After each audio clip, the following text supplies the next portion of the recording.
नमस्कार, मैं अंजना और आप देख रहे हैं राजधानी न्यूज। आइए एक नजर डालते हैं आज की बड़ी खबर पर। बाबरी मस्जिद निर्माण के लिए हुमायूं कबीर को अब तक मिला 5 करोड़ का चंदा, सोने के कई गहने भी। पश्चिम बंगाल की मुख्यमंत्री ममता बनर्जी की पार्टी तृणमूल कांग्रेस यानी टीएमसी विधायक हुमायूं कबीर मुर्शिदाबाद जिले में बाबरी मस्जिद के अपने सपने को साकार करने के लिए देश विदेश से भारी मात्रा में चंदा प्राप्त कर रहे हैं।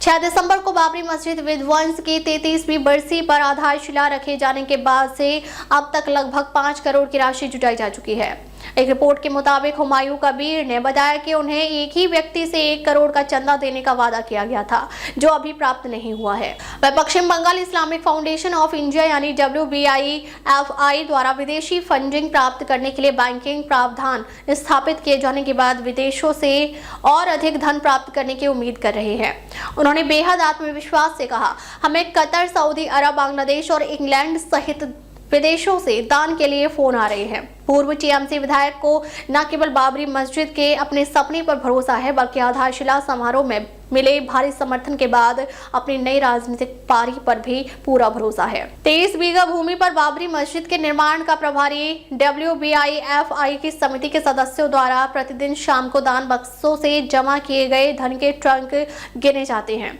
गुरुवार को ही 23,01,495 की राशि के साथ एक सोने की अंगूठी, एक सोने की नथ और सोने की बालियां एकत्र की गई।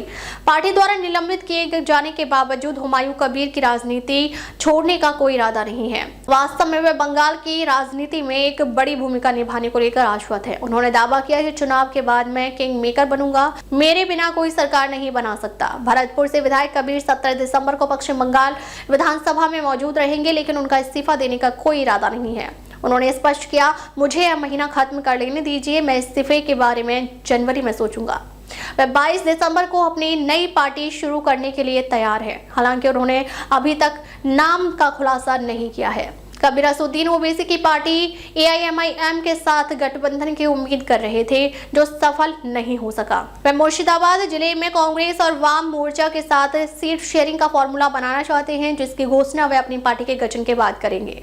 अब तक के लिए बस इतना ही। फिर मिलते हैं एक ऐसी ही बड़ी खबर के साथ। तब तक के लिए नमस्कार और देखते रहिए राजधानी न्यूज।